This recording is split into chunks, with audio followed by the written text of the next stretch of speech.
Hello guys, just a second please. Starting के 3 to 4 second focus adjust होने में लगते हैं, ठीक है। आई होप सो कि फोकस एडजस्ट हो गया होगा। हो गया, ठीक है। तो आप सभी का वेलकम है अग्रज क्लासेस में। और आज मैं सेवन्थ नहीं है, आज PPNDT की 8th क्लास होगी। मतलब 8वीं इमेज में आज आपको कवर कराने जा रहा हूँ, और जिस पर किस तरह से मैंने स्टोरी बनाई थी और किस तरह से आपको बनानी चाहिए, और जो अदर देन इस थीम हो सकती है मैं वो भी कवर कराऊंगा। ये जो मेरी इमेज का एक्सपीरियंस है वो है मेरी सीरियस एंट्री SSB भोपाल का एक्सपीरियंस। वहाँ पर जो मुझे इमेज दिखाई गई थी, जो मुझे पिक्चर ब्लर पिक्चर थी काफ़ी, उसका एक्सपीरियंस मैं आपको शेयर करूँगा। किस तरह से स्टोरी कंस्ट्रक्ट करनी है इस तरह की स्टोरी पे, और इस इमेज को मैं कई तरह की इमेज के साथ रिलेट कराऊँगा, ठीक है। तो जो भी हम देखेंगे 2 से 3 थीम, 4 थीम जितनी भी हो सकती हैं, हम इस पर पहले थीम कवर कराएंगे। उसके बाद मैं क्या करूँगा, स्टोरी राइटिंग इस पर करूँगा, ठीक है। आप लोगों को भी अगर कोई अदर देन इट स्टोरी लगता है कि बन सकती है तो उसकी थीम कमेंट बॉक्स में मेंशन कर देना, या फिर और साथ में स्टोरी भी लिख देना। और मैंने आपको एक इन्फॉर्मेशन और देनी थी कि OIR के कुछ इंपॉर्टेंट क्वेश्चन अवेल हो चुके हैं मुझे। नेम अभिषेक यादव था और सुनीता राणा, इन 2 बंदों ने क्या किया है कि मतलब जो OIR के क्वेश्चन थे, जैसे मैंने कहा था कि वहाँ जाकर आपको क्या करना है, नोट डाउन कर लेने हैं। जो मतलब मेमोरी बेस्ड जो क्वेश्चन होंगे नोट डाउन कर लेने हैं और सेंड कर देने हैं। उन्होंने सेंड किए हैं। तो अराउंड 30 क्वेश्चन के अराउंड मेरे पास क्वेश्चन आ चुके हैं, 30 to 40। वो मैं हो सकता है कल की वीडियो में मैं आपको प्रोवाइड करा दूँ, जो DI पर क्वेश्चन होंगे 2019 में, ठीक है। तो बिना किसी देरी के अब चलते हैं इमेज पर, ठीक है। एक बार जल्दी से शेयर कर दीजिए, जितना हो सके सेशन को शेयर कर दीजिए, ताकि दोबारा से इमेज को एक्सप्लेन करने की ज़रूरत ना पड़े, ठीक है ना। एक बार जल्दी से जय हिंद बोलिए और एक बार शेयर कर दीजिए पूरे इसे जो सेशन को, जो लाइव चल रहा है। उससे क्या होगा कि मतलब ज़्यादा से ज़्यादा लोग लाइव आ जाएंगे। जैसे कल रात की वीडियो में बहुत ज़्यादा लोग लाइव आए, तो बहुत ज़्यादा बेनिफिशियल होते सभी के लिए, ठीक है। तो इमेज को बार बार एक्सप्लेन करने की ज़रूरत नहीं पड़ती, ठीक है। चलिए अब मैं आपको बताता हूँ किस तरह की इमेज थी। मैं स्टार्ट करूँ, चेक कर लेता हूँ एक बार, कोई इशू तो नहीं है फोकस वगैरह का। ओके, इशू कुछ नहीं आ रहा है, ठीक है। अगर बाई चांस इशू आए तो कमेंट बॉक्स में बता देना, मैं कल से फिर कुछ और चेंजेस करूँगा। अब देखिए ध्यान से, इमेज कुछ इस तरह की थी कि यहाँ पर एक ऐसे मान सकते हैं एक टेबल टाइप थी, एक टेबल टाइप थी। देखो इतनी ब्लर होगी, आपको क्लियरिटी का तो देखो क्लियरिटी का तो इश्यू रहेगा।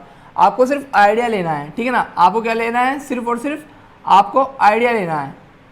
बात क्लियर है। तो ऐसा मत करना कि एग्जैक्ट डिट्टो सेम आपको क्लियर इमेज दिखेगी। देखो ये कि मूवी की पिक्चर का फोटो नहीं है कि आपको सामने रख दिया है, बहुत ब्लर पिक्चर होती है, कभी कभी थोड़ा सा क्लियर हो जाती है, ठीक है। यहाँ पर क्या होगा, जो भी चेयर वगैरह होंगी, ठीक है, और यहाँ पर ऐसे 1-2 बंदे बैठे हैं, ठीक है ना, और यहाँ पर भी एक बंदा बैठा है, ठीक है। और ऐसे मान लो ये चेयर है इसकी, ठीक है, जो भी मान सकते हैं जैसे भी, ठीक है। तो आपको सिर्फ एक आइडिया लेना है कि ऐसा देखो, आपको क्लियर नहीं दिखाई देगा। एक शैडो टाइप इमेज थी, बहुत ही ज़्यादा ब्लर थी, हेजी पिक्चर थी, और ऐसा फील हो रहा था कि जैसे कोई 2 से 3 बंदे जो है सामने बैठे हुए हैं और उनके सामने एक बंदा बैठा हुआ है, ऐसा फील हो रहा था। यहाँ पे कुछ डॉक्यूमेंट वगैरह रखे हुए थे, ठीक है ना। बात क्लियर है, ओके। और यहाँ पर कुछ नहीं था, ऐसा सिर्फ फील हो रहा था, और कुछ नहीं है। टेबल पे कुछ रखा हुआ है, फील हो रहा था, बाकी समझ में कुछ भी नहीं आ रहा था। बस इतना पता था कि हाँ कोई बैठा है, शायद ये एक रूम का सीन था। रूम भी हो सकता है, कुछ भी हो सकता है, ओपन हो सकता है, जो भी हो सकता है। अब देखो यहाँ पर थीम कितनी इंपॉर्टेंट बन सकती है। बहुत अच्छी पिक्चर अगर देखा जाए तो इस पर सभी कुछ ना कुछ बना देते हैं, और जनरली सभी क्या बनाते हैं, एन इंटरव्यू बना देते हैं, कोई इशू नहीं है, ठीक है। उसके अलावा पहली थीम हो जाएगी। दूसरी थीम क्या हो सकती है, दूसरी थीम हो सकती है प्रोजेक्ट सबमिशन हो सकता है। दूसरी थीम हो सकती है प्रोजेक्ट सबमिशन हो सकता है, कि कोई प्रोजेक्ट था वो सबमिट कर रही है, उसकी फाइनल रिपोर्ट जो हुई है, जो फाइनल रिपोर्ट बनाई गई है वो सबमिट की जा रही है। बात क्लियर है, कोई डाउट है। उसके अलावा तीसरी जो इम्पोर्टेंट हो सकता है, जो मैं बनाने जाऊँगा आज, जिस पर मैं स्टोरी बनाऊँगा, वो करता हूँ इंटरव्यू को। डायरेक्ट इंटरव्यू मत लिखिए, आप ऐसा लिख सकते हैं कि प्रिपरेशन फॉर द, आप कर सकते हैं प्रिपरेशन फॉर द प्लेसमेंट लिख दीजिए, ठीक है। और जैसे यही कर दीजिए,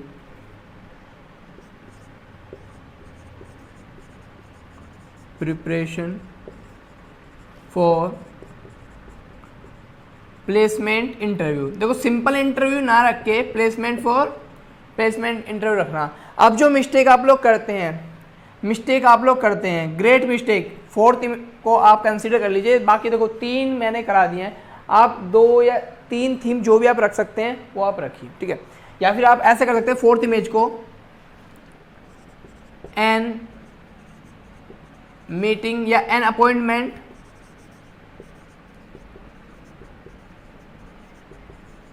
फॉर न्यू स्टार्टअप।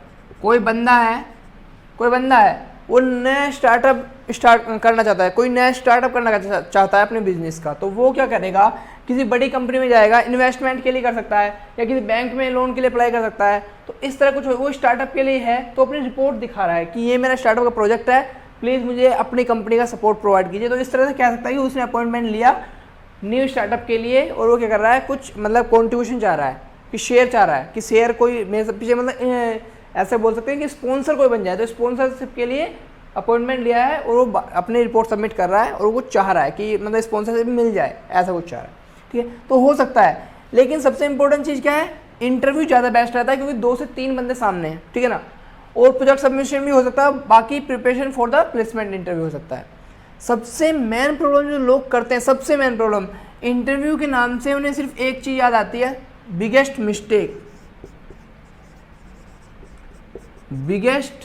मिस्टेक। उन्हें सिर्फ आता है याद में एसएसबी। जैसे ही इंटरव्यू की बात आती है या किसी एग्ज़ाम की बात आती है, तो एग्ज़ाम अगर होगा तो एग्ज़ाम में लिखा जाएगा सीडीएस, और अगर इंटरव्यू की बात है तो इंटरव्यू में लिखा जाएगा एसएसबी। इसके अलावा उनके दिमाग में कुछ नहीं आता। I want to tell you guys कि असेसर ऑलमोस्ट 2 to 3 ईयर से लगातार इंटरव्यू ले रहे हैं, और साइकोलॉजिस्ट जो है आपकी स्टोरी पढ़ रहे हैं, बट अनफॉर्चुनेटली सेम पिक्चर पर अगर 200+ की रिपोर्टिंग है, उनमें से 175+ बंदे सेम स्टोरी बनाते हैं। सिर्फ और सिर्फ ये फर्स्ट डे स्क्रीनिंग राउंड की बात कर रहा हूँ मैं। सेम अगर इस तरह की में जाती है, सेम एसएसबी सीडीएस, यहीं पर वो कन्फाइंड हो जाते हैं। इसके अलावा मतलब आगे जा ही नहीं पाते। तो इसलिए मोस्ट ऑफ द जो कैंडिडेट होते हैं फर्स्ट डे ही स्क्रीन आउट हो जाते हैं, क्योंकि यही स्टोरी वो सुनते थे, पक चुके हैं, वो सुनते भी नहीं। हो सकता है आपने बहुत अच्छा बनाई हो, तो वो सुनेंगे नहीं, बोर हो चुके हैं। सेम स्टोरी अगर बनाई भी तो कुछ ऐसा तो हो कि उन्हें इंटरेस्ट आए। तो एसएसबी का तो लाना ही नहीं है। इससे पता क्या पता चलता है, अभी बताता हूँ, इससे आपकी कौन सी क्वालिटी आउट हो जाती है, कौन सी क्वालिटी आउट होती है वो मैं बताता हूँ। पहले आप लिखिए preparation for the placement interview. अभी बताऊँगा बिगेस्ट मिस्टेक क्यों है ये, ठीक है। तो आपको कभी भी एसएसबी और सीडीएससी का तो जिक्र कभी नहीं करना है, ठीक है। थीम आप सभी ने लिख ली, 2 से 3 थीम मुझे अभी के अभी कमेंट बॉक्स में ड्रॉप कर दो, ठीक है। और अच्छा लगा तो लास्ट वीडियो में व्यूज़ बहुत आए, आप लोगों ने बहुत लव एंड अफेक्शन दिया, लेकिन कमेंट भी किए, लेकिन लाइक नहीं किया, लाइक करना भूल गए। मैंने नहीं बोला तो आपने किया नहीं, तो लाइक तो कर दो जल्दी से। अगर अच्छा लगा तो लाइक कर दो जल्दी से, और शेयर कर दो एक बार, जल्दी से एक बार शेयर कर दो।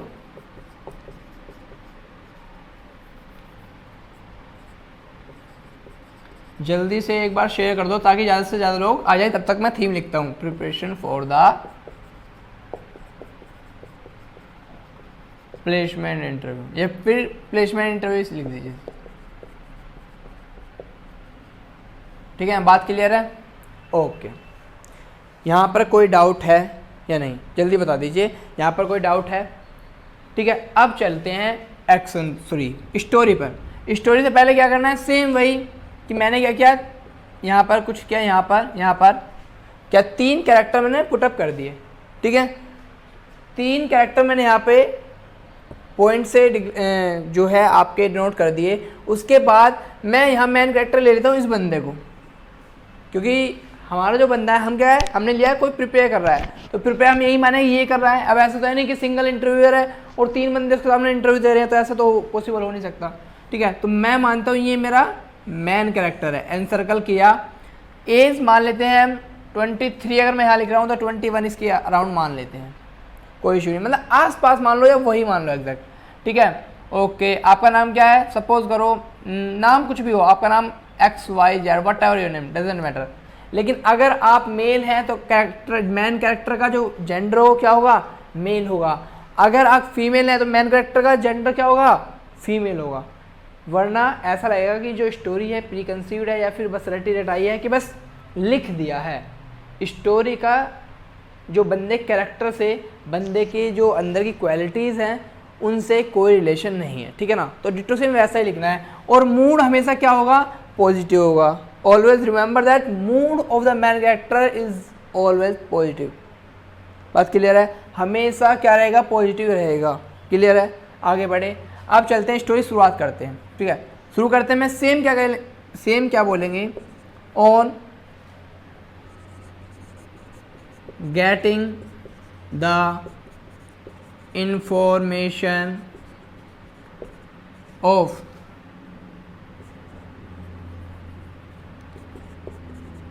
ये टाटा स्टील कंपनी का नाम डाल दो, Tata steel company, information of Tata steel company coming to college for placement, ठीक है ना। नाम जैसे कि आप जानते हैं मेरे फ्रेंड का नाम क्या है, सचिन है, तो मैं जनरली मेन कैरेक्टर का नाम क्या रखता हूँ, सचिन कुमार। बात क्लियर है। एक बात और, जनरली जो फीमेल कैंडिडेट होती हैं उनके लिए इमेज भी कुछ इस तरह से जनरली दिखाई जाती है कि इसमें एक ना एक मैन कैरेक्टर फीमेल हो, जनरली ऐसा होता है। श्योरिटी नहीं है, लेकिन जनरली ऐसा होता है, ठीक है ना। और जो मेल कैंडिडेट्स होते हैं उनके सामने जनरली मेल कैंडिडेट टाइप ही आपके सामने पिक्चर होती है, ताकि आप मैन कैरेक्टर मेल मान सके। अगर नहीं है तो कोई इशू नहीं, फीमेल भी मान सकते हैं, अगर नहीं है तो। बात क्लियर है, रिजिड नहीं होना है, फ्लेक्सिबिलिटी थोड़ी सी अपने अंदर रखनी है, ठीक है। तो देखो मैं ये नाम को क्यों लिखता हूँ, मैंने कहा था कि मेरे फ्रेंड का नाम है। हमेशा आपको क्या करना है, अपने फ्रेंड का नाम ही पुटअप करना कोशिश करना है। उससे क्या होगा, नरेशन के वक्त आप क्या होंगे, कंफ्यूज नहीं होंगे बिल्कुल भी, और कन्फ्यूजन नहीं रहेगी तो आप पर प्रेशर नहीं रहेगा। बात क्लियर है। ये छोटे छोटे कीवर्ड्स है, वो पॉइंट्स हैं, वो ट्रिक है जिनसे आप जो है बच सकते हैं स्क्रीन आउट होने से और स्क्रीन कर सकते हैं। बात क्लियर है। चलिए, तो प्लेसमेंट की जब इंफॉर्मेशन मिली तो Sachin Kumar final year engineering student, मैं शॉर्ट में लिख देता हूँ इंजीनियरिंग स्टूडेंट। बात क्लियर है। Started preparation for placement. बात क्लियर है यहाँ तक। थीम भी आ गई, मैन हीरो भी आ गया, उसका स्टेटस भी डिक्लेयर हो गया।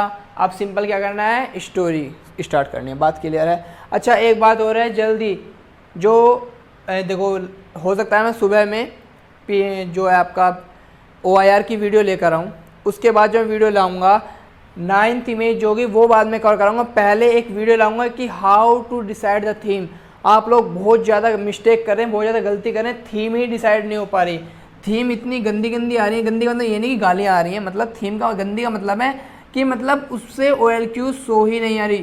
थीम जो आ रही हैं, जो होनी चाहिए, एग्जैक्ट जो होनी चाहिए, जो फैक्चुअल होनी चाहिए, नहीं आ रही। फैक्चुअल आ ही नहीं रही है। जो कह सकते हैं कि एप्रोप्रिएट इमेज तो मिल ही नहीं रही। जो एप्रोप्रिएट इमेज होनी चाहिए, सॉरी एप्रोप्रिएट थीम होनी चाहिए, उसकी क्या हो रही है, कमी हो रही है, शॉर्टेज है। अगर कमेंट बॉक्स में जितने भी मेरे पास थीम आती है उसमें से कुछ ही बंदों की थीम अच्छी होती है। जैसे आज सुबह अभी मैं एक स्टोरी पढ़ा था, शायद अर्चना के नाम से एक स्टोरी, मैंने अभी रिप्लाई नहीं किया है, मैं रिप्लाई कर दूंगा अभी। उसकी जब मैंने बंदे की स्टोरी पढ़ी तो वाकई में वो थीम वाकई में अच्छी थी। उससे पहले एक हर्ष नाम के बंदे ने, हमारे भाई बंधु है कोई, उसने स्टोरी डाली थी, बहुत अच्छी स्टोरी डाली थी, जिस वे में होनी चाहिए वैसे ही डाली थी, तो मॉडिफिकेशन की ज़रूरत ही नहीं थी। तो उस तरह से आपको स्टोरी बनानी है। थीम आप लोग डिसाइड नहीं कर पा रहे हैं, इसलिए थीम के लिए मैं एक अलग से क्लास लूँगा। क्या मैं अलग से क्लास लूँ, कोई इशू तो नहीं है ना? या फिर आप कर लेंगे? अगर कर लेंगे तो कोई इशू नहीं है, मैं एक पोल डाल दूँगा, मतलब आप उसमें कोई क्वेश्चन डाल दूँगा, यस और नो में आंसर कर देना उसमें कि अगर आप थीम डिसाइड कर लेते हैं खुद से तो कोई इशू नहीं है। अगर नहीं कर पाते तो फिर मैं एक लेक्चर उसके ऊपर लूँगा अलग से, 15 to 20 मिनट का लूँगा, ज़्यादा नहीं लूँगा। थीम बहुत इंपॉर्टेंट है, थीम नहीं तो फिर स्टोरी नहीं है, ठीक है ना?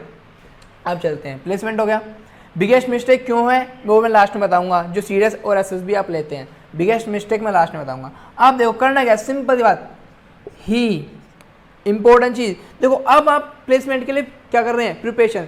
मैं इतना बोलता क्यों हूँ बीच में, मैं चाहूँ तो एक बार में लिखा सकता हूँ, लेकिन नहीं, पहले एक बार लाइन लिखी फिर मैं बताता हूँ क्यों करता हूँ। He firstly collected all his documents, बात क्लियर है, एंड गॉट देम अटेस्टेड, ठीक है ना, बात क्लियर है। उन्हें अटेस्टेड करा लिया, कलेक्ट किए, आल्सो सॉरी अटेस्टेड नहीं, पहले क्या उनकी फोटोकॉपी प्रिपेयर करनी है, and make 2 set of photocopies and got them attested, क्योंकि भाई ओरिजिनल जो डॉक्यूमेंट होते हैं वो तो क्या होते हैं, ऑलरेडी अटेस्टेड होते हैं, ठीक है, गोट दैम अटेस्टेड। एक बार मुझे ये बात क्लियर कर दीजिए कि यहाँ तक किसी को दिखने में, विजुअलिटी में या ऑडियो में या पिक्चर क्वालिटी में कोई प्रॉब्लम है या नहीं है, आपको क्लियर विजिबल है ना सब कुछ जो लिखा हुआ है, बात क्लियर है। चलें तो आगे चलूँ मैं, ओके फिर देखिए उसके बाद क्या लिखना है, ओके इतना काम कर दिया। उसके बाद देन ही स्टार्टेड छोड़ो सीधा लिखो, देन ही attempt mock test for written exam, ठीक है ना, and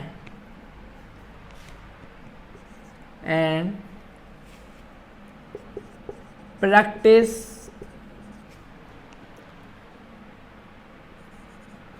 for interview through mock interview. यहाँ तक किसी को कोई डाउट है ये बताओ, ठीक है। तो क्या करना है, उसने क्या किया, अटेम्प्ट किए मॉक टेस्ट रिटन एग्जाम के लिए जो होता है, उसके बाद प्रैक्टिस की for interview through the mock interviews, उसने मॉक इंटरव्यूज दिए। अब मैंने ये सब क्यों लिखा है, देखो सिंपल सी बात, मैं बीच बीच में आकर बोलता हूँ, लाइन लिखता हूँ फिर बताता हूँ। चाहूँ तो मैं क्या करूँगा, 3 से 4 मिनट के अंदर मेरे माइंड में तो स्टोरी है, मैं तुरंत लिखूंगा, OLQ सो हो जाएंगी, मैं चला जाऊँगा। उससे होगा क्या, OLQs मेरे सो होंगे, वो तो आपको स्टोरी कहीं भी मिल जाएंगी। जो बंदे आप अदर चैनल्स पे देखोगे इंटरव्यू देते हैं कि ये स्टोरी है, ऐसे ऐसे बना देंगे, बनी बनाई स्टोरी मिल जाएगी, उससे फ़ायदा क्या होगा। मेरा एम है आपको कंसेप्ट सिखाना, कि जो कंसेप्ट है, कंसेप्ट इंपॉर्टेंट है। मैं एक एक लाइन इसलिए बोलता हूँ ताकि आपको क्लियर हो जाए, उसके बाद आपको अदर कोई इमेज भी मिले। देखो इमेज की कमी नहीं है, OIR सेट की कमी है SSB सेंटर पर, वही गिने चुने सेट्स हैं, लेकिन अगर देखा जाए तो इमेज की कोई कमी नहीं है। पिक्चर आपको इतनी मिल जाएंगी, डिफरेंट मिल सकती हैं और रिपीट भी हो सकती हैं जो आपको करा रहा हूँ, लेकिन इंपॉर्टेंट चीज़ क्या है इसमें, इंपॉर्टेंट चीज़ यह है कि आपको कंसेप्ट मिल जाए कि किस तरह से स्टोरी बनानी होती है। स्टोरी वही 15 to 20 टाइप की स्टोरी सभी इमेज पे फिट हो जाती हैं, 15 to 20 टाइप की स्टोरी सभी इमेज पे फिट हो जाती है। इसलिए मैं हर टाइप की एक एक स्टोरी पहले ला रहा हूँ, फिर सेम इमेज पे हम प्रैक्टिस करेंगे। बात क्लियर है, कोई डाउट है नहीं ना, आगे चलें। तो इसलिए कह रहा हूँ, अब आप इंटरव्यू देने जा रहे हैं, सबसे पहले क्या करेंगे, पहले आप डॉक्यूमेंट अरेंज करेंगे, उनकी फोटोकॉपी सेट अरेंज करेंगे। उसके बाद क्या किया, उन्हें अटेस्टेड कराएंगे, ठीक है, मॉक टेस्ट भी देंगे ना भाई, रिटन एग्जामिनेशन होता है। उसके बाद क्या होगा, फिर प्रैक्टिस करेंगे मॉक इंटरव्यू के थ्रू। अब क्या हुआ, अब एक छोटी सी उसमें प्रॉब्लम डाल दो, मैंने कहा था प्रॉब्लम ना भी हो तो छोटी प्रॉब्लम डाल दो, कोई इश्यू नहीं है, प्रॉब्लम डालना इंपॉर्टेंट है ताकि आप प्रॉब्लम उसमें आप अपनी प्रॉब्लम सॉल्विंग एबिलिटी आपको शो कर सके उसमें। तो छोटी प्रॉब्लम डालना है, नेगेटिविटी जो ना फैलाए, एक जेन्युइन प्रॉब्लम। जैसे कि मैं बोलता हूँ, he realise that he is lagging in communication skill. Basic problem generally हर किसी बंदे के साथ क्या रहती है, कम्युनिकेशन स्किल। आप लोगों के साथ भी होगी, आप SSB में जब जाते हैं, GD वगैरह में प्रॉब्लम होती है। Only most of the student do the mistake because of the communication skills. तो इसी की वजह से मिस्टेक करते हैं and that's why they screen out several times. Yes और नो, होता है सभी के साथ इशू है। तो उसमें मैंने क्या किया, वो लैग कर रहा है। So he started practising in front of mirror. उसने मिरर के सामने क्या किया, प्रैक्टिस करना स्टार्ट किया। बात क्लियर है? यहाँ तक कोई डाउट है? ठीक है, इस यहाँ तक लिखा जिसने सॉरी जस्ट अ सेकेंड जिन लोगों ने यहाँ तक लिख लिया है जल्दी से एक बार, और जिन्होंने नहीं लिखा है समझ में आया यहाँ तक कोई डाउट है, स्क्रीनशॉट ले लीजिए। क्यों?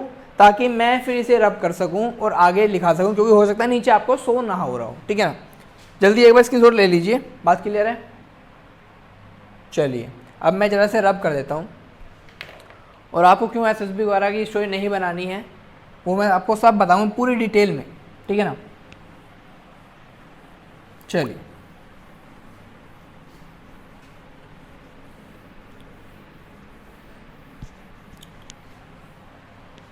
ओके तो कहाँ तक आ चुके थे? उसने क्या किया, प्रैक्टिसिंग करना स्टार्ट कर दिया है। ओके सिर्फ इतना सफिशिएंट नहीं है। अब मैं कहूँगा एट द सेम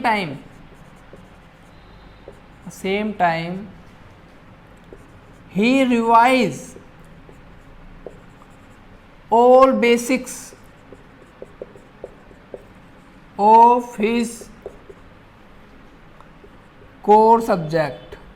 देख रहे हो, जो उसके कोर सब्जेक्ट है उनके बेसिक्स को भी रिवाइज किया, वो इंपॉर्टेंट होते हैं। एंड इतना कुछ हो गया, उसने बेसिक्स जो थे एक छोटे छोटे, मैं कहता हूँ देखो जनरली हम कहते हैं ना बड़े बड़े मौकों पे तो हर कोई साथ दे देता है, लेकिन छोटे छोटे पॉइंट पर, छोटी छोटी बातों पर पता रहता है कौन अपना कौन पड़ा। सेम चीज़ एसएसबी में जब आप स्टोरी लिखेंगे तो बहुत छोटे छोटे पॉइंट ही मैटर करते हैं, कितनी बारीक बातें आप लिखते हैं उसमें। सेम टाइम क्या करेंगे, आप बेसिक्स को रिवाइज करेंगे। भैया आप ऐसे नहीं टेक्निकल इंटरव्यू देने जा रहे हैं, कोई भी इंटरव्यू देने जा रहे हैं, प्लेसमेंट ड्राइव में बैठ रहे हैं, तो आप ऐसे तो है नहीं कि सिंपल क्या करेंगे बस रिटन एग्जाम में देने चले गए। कुछ बेसिक्स भी रिवाइज करेंगे कोर सब्जेक्ट के। ठीक है, उसके बाद क्या हुआ, and also browse the net. Also browse छोड़ो, ऐसे लिख दे दो, also search on Google about companies information।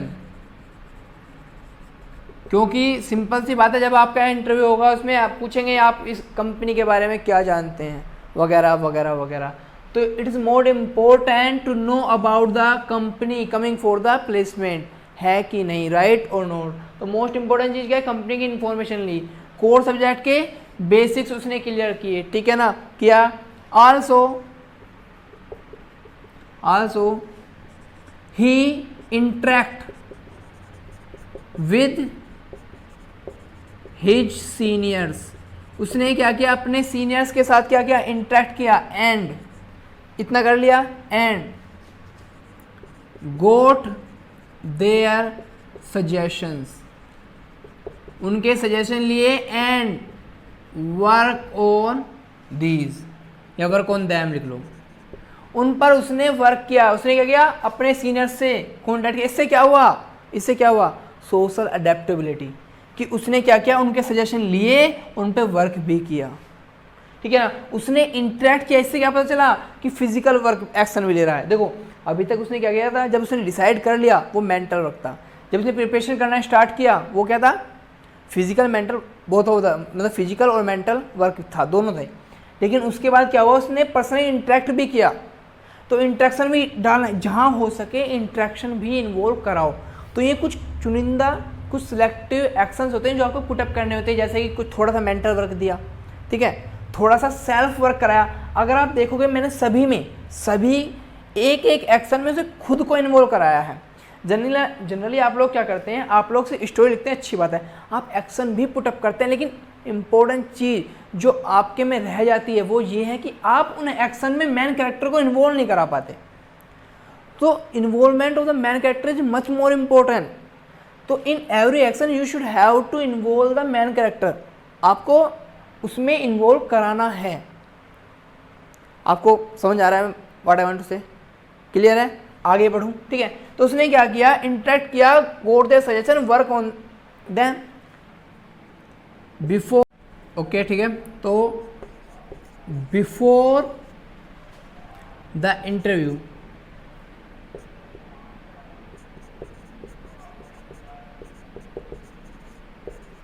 He was much confident. Last में क्या लिखना है, लास्ट में मेरा देखो पहले क्या लिखना है, स्टार्टिंग पॉइंट, फिर बीच में बॉडी आ गई, जो मैन आपको लिखना है, जो मैन कंटेंट है, जो थीम को एक्सप्लेन करना, डिस्क्राइब करना अच्छे से, एक एक छोटा छोटा पॉइंट, फिर क्या करना है, वही लास्ट में रिजल्ट लिखना है। और रिजल्ट क्या होगा, हमेशा 99% क्या होता है, पॉजिटिव ही होता है। तो लास्ट में रिजल्ट क्या लिखना है, वही बात है कि वो सिलेक्ट हो गया। कैसे लिखना है, before the interview he was much confident because of his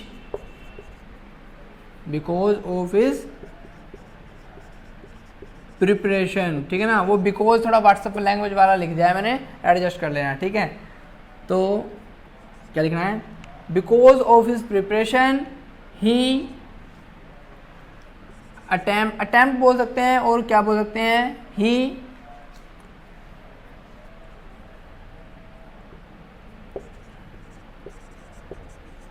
attend the placement interview. अगर मैं प्लेसमेंट अटेंड बोल दो, अटेंड द प्लेसमेंट बोल दो, सिंपल सी बात। एंड या फिर इसे छोड़ो, इतना लिखो सिर्फ, he perform well in the interview. क्योंकि रिजल्ट में ज़्यादा लंबा लंबा नहीं लिखा, मतलब पॉइंट की बात लिखो ना। ऑब्वियसली जब वो उसने परफॉर्म किया है तो इसका मतलब वो उसने अटेंड कर चुका है इंटरव्यू। अटेंड द और इंटरव्यू की बात कर रहा हूँ, तो इसका मतलब मैं इंटरव्यू में सिर्फ इंटरव्यू को कंसिडर नहीं, सिर्फ और सिर्फ इंटरव्यू को कंसिडर नहीं कर रहा हूँ, मैं इंटरव्यू के साथ साथ रिटन एग्जाम को भी कंसिडर कर रहा हूँ। बात क्लियर है। तो he perform well in the interview and got selected. ये तो आई स्टोरी। अब इसमें आती है बिगेस्ट मिस्टेक जो आप करते हैं। यहाँ तक पहले ये बताओ आप सभी को क्लियर है, ठीक है। जो भी डाउट होंगे मैं अब इसके बाद क्लियर कराऊंगा। अगर आप देखोगे तो 1 2 3 4 5 लाइन्स, स्टार्टिंग की जो लाइन्स थी, जो इनिशिएटिव देने के लिए थी, वो थी 3 लाइन अराउंड, 8 लाइन हो गई, और बीच में 2-3 लाइन और मान सकते हैं। तो we can say that all story is completed within the 9 to 11 line. Generally complete हो जाती है मेरी जनरली इसी के बीच 9 to 11 line. And I think it is these are the maximum line which you can write in the 3 minute। देखो भाई मैं भी लिख सकता हूँ, चाहूँ तो मैं क्या करूँगा, आऊँगा सीधा लिख दूंगा और आपको प्रोवाइड करा दूंगा। लेकिन मैं एक एक बात क्यों बोलता हूँ, ताकि आपकी समझ में आए। आपको जब घर पे आप लोग घर पर हैं तो प्रैक्टिस करनी है विद इन द 3 मिनट में स्टोरी लिखने की। बात क्लियर है।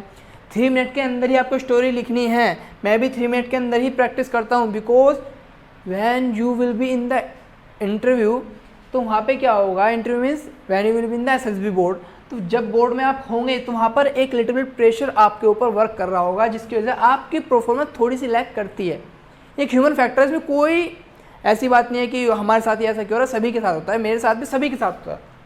तो क्या है, 3 मिनट में आपको लिखने की प्रैक्टिस करनी है। 9 to 11 लाइन्स मैक्सिमम लाइन्स होती हैं और इफेक्टिव भी होती हैं। आप 2 3 4 पेज फिल कर दें, उससे कोई फ़ायदा नहीं है। 9 to 11 लाइन्स सफिशिएंट होती हैं आपकी स्टोरी को बताने के लिए कि क्या आप लिखना चाहते हैं, और 9 to 11 लाइन्स में ही मैंने एक्शन कवर कराए हैं, ठीक है। ये तो आगे बात। अब आती हैं जो आपकी मिस्टेक्स हैं, जो अपने इस स्टोरी के बेस पे भी करते हैं। मैं सिर्फ इस स्टोरी की नहीं, सभी की बताऊंगा अब आपको, ठीक है ना। मिटा दूँ, मैं रब कर दूँ, जल्दी से एक बार स्क्रीनशॉट ले लो। सॉरी थोड़ा सा हो गया, कोई इशू नहीं है, आप थोड़ा पीछे करके स्क्रीनशॉट ले लो, जल्दी से ले लो, 2 सेकंड का टाइम है। चलिए एक तो पंगा ये हो चुका है, आप जानते हैं मैं लेक्चर कंप्लीट कर चुका हूँ अभी तक फ़िलहाल, अगर देखा जाए तो, लेकिन फिर से दोबारा शूट कर रहा हूँ क्योंकि वो वीडियो मुझसे गलती से डिलीट हो गई। तो इसलिए आपने देखा होगा थोड़ा बहुत राइटिंग में डिफरेंस आ गया होगा। तो क्या हुआ ना, आधी वीडियो रह गई, आधी निकल गई, कोई इशू नहीं है, दोबारा करूँगा, बिकॉज मेरे को आपको आज शाम को वीडियो प्रोवाइड करानी है, और टेंशन मत लो, मैं कराऊँगा। अब देखो, चलिए अब आती है बिगेस्ट मिस्टेक जो बंदे करते हैं। सेम स्टोरी की बात करता हूँ मैं, सेम स्टोरी। मिस्टेक सबसे इम्पोर्टेंट चीज,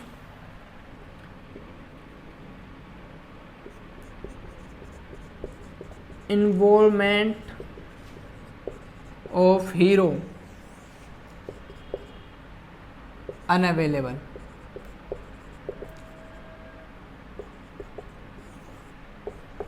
सबसे बड़ी मिस्टेक, जो इन्वॉल्वमेंट है हीरो का अनअवेलेबल है, अवेलेबल ही नहीं है, पता ही नहीं है किधर है।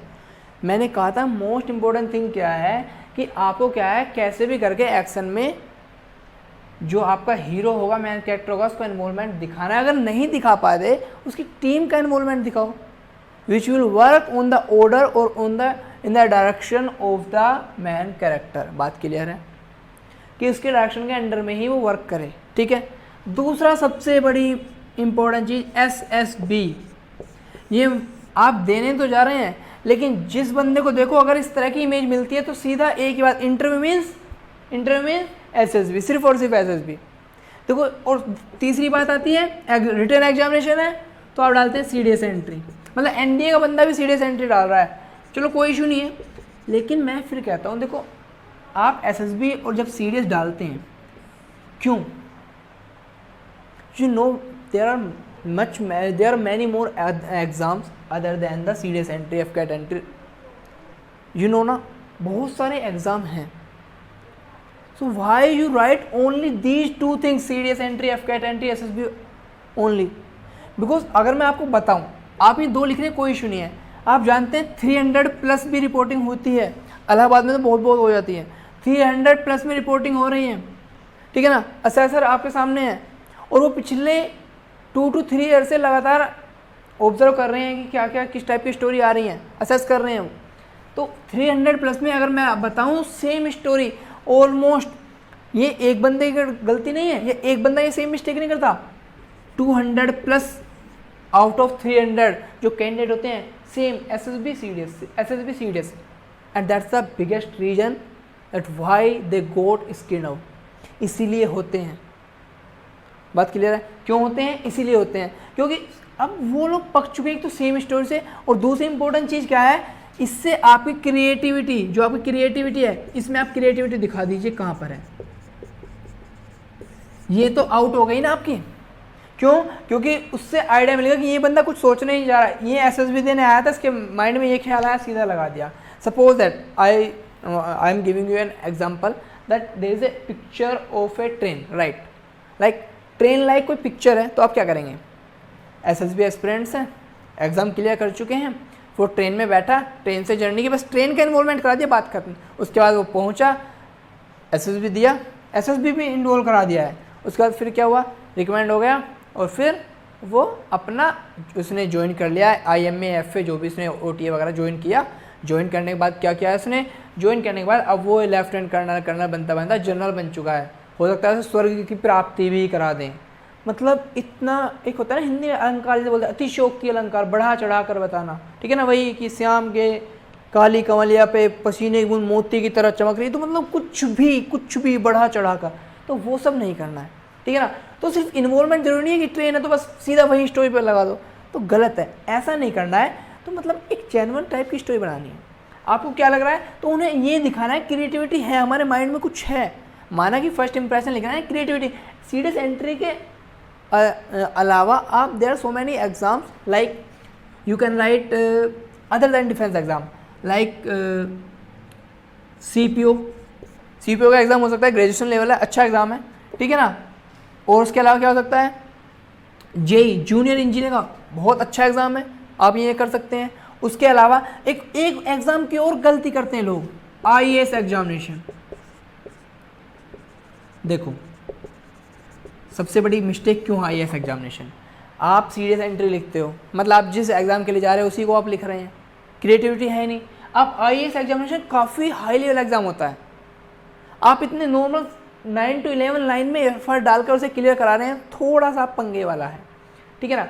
उसके अलावा आप थोड़े मिडिल क्लास एग्जाम ले लीजिए, मिडिल क्लास नहीं मतलब लो लेवल नहीं कि आप कर रहे हैं ग्रुप डी के लिए, ग्रुप डी की प्रिपरेशन कर रहा है, 3 साल में जाकर उसने एग्जाम निकाल दिया, ओ हो गॉड, तो फिर वो आपको ग्रुप डी के लिए ही भेज देंगे, ठीक है ना। तो ग्रुप डी नहीं करना है, ठीक है ना। मैं ये नहीं कहता एग्जाम बुरे हैं, लेकिन जिस एंट्री के लिए आप जा रहे हो उसके अकॉर्डिंग वो कंपेरिजन में कुछ भी नहीं है, ठीक है। ये ग्रुप ए की जॉब, वो ग्रुप डी की जॉब, ठीक है। सीपीओ जे ये ग्रुप बी में आते हैं, तो अच्छे एग्जाम है, आप इनका जिक्र कर सकते हैं, एसआई वगैरह का जिक्र कर सकते हैं, SI के एग्ज़ाम जो भी होते हैं, UPSI हो चाहे अदर दैन इट हो, तो आप इस तरह के एग्ज़ाम का जिक्र करें, कोई इशू नहीं है। लेकिन CDS NTSS भी यही 2-3 एग्ज़ाम है और यही बंदे जिक्र करते हैं और स्क्रीन आउट हो जाते हैं, क्योंकि उनके पास सेम स्टोरी आती रहती है। आप सेम स्टोरी की कहानी भी अब मैं आपको एक बताता हूँ छोटी सी। मैंने कल कम्युनिटी में पोस्ट की, कल या परसों, उस पर सेम लोगों ने क्या किया है, किस टाइप की स्टोरी बना रहे हैं। अगर मैंने आपको स्टोरी कोई इमेज दी थी, सभी ने एक्सीडेंट एक्सीडेंट एक्सीडेंट एक्सीडेंट, और ये आप ही की नहीं है। मैं ये नहीं कहता एक्सीडेंट की स्टोरी गलत है, ये टैट में वर्केबल है। अगर टैट में देखो तो वर्केबल है, अच्छा भी है, आप उसमें अपनी OLQ शो कर सकते हैं, वहाँ अच्छे से पढ़ी जाएंगी, टाइम ज़्यादा होता है। अगर आप देखें स्क्रीनिंग में, मुझे नहीं लगता कि आपकी ये स्टोरी मैं ये नहीं कहता कंप्लीटली इग्नोर नहीं मारा। अगर आपको लगता है कि अच्छी स्टोरी आप बना पा रहे हैं, इमेज बिल्कुल क्लियर है कि एक्सीडेंट टाइप सीन है, तो कोई इशू नहीं है, आप एक्सीडेंट बना सकते हैं। लेकिन OLQ ज़्यादा से ज़्यादा उसमें राइट डाउन करने की कोशिश करें।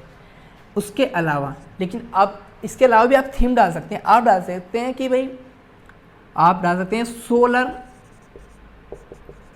Traffic light, solar traffic light का डेवलपमेंट करना है कोई। देखो कुछ जो आजकल जो कन्वेंशनल ट्रैफिक लाइट है वो कई बार देयर आर सेवरल चांसेस कि वो वर्क नहीं कर पाती, इलेक्ट्रिसिटी ब्रेकडाउन कई बार हो जाता है, चांसेस होते हैं, ठीक है ना। तो उस केस में आप सोलर ट्रैफिक लाइट कर सकते हैं, उसमें छोटी सी प्रॉब्लम डालो और वो भी सोल्व हो जाएगी, ठीक है। उसे सोल्व करो, OLQs दिखाओ, ठीक है ना। उसके अलावा क्या हो सकता है कि एजुकेट कर सकते हैं, थोड़ी पॉजिटिव स्टोरी हो सकती है ना, ये अच्छी है, मैं ये नहीं कहता ये बुरी है OLQs, लेकिन शो करो, इसमें नेगेटिविटी मत फैलाओ कि मर गया है वो कंधे पर लेकर जा रहा है, मैंने लास्ट स्टोरी में देखा था, गलत है। एजुकेट अबाउट रोड रूल्स, ठीक है। तो इस तरह की स्टोरी आप बना सकते हैं, और मैं एक्शन वाली भी बनवाऊंगा किस तरह से बनानी है, तो इस तरह की पॉजिटिव थीम भी आप डाल सकते हैं, ठीक है। अच्छा, अब आपके लिए एक इंपॉर्टेंट इन्फॉर्मेशन है।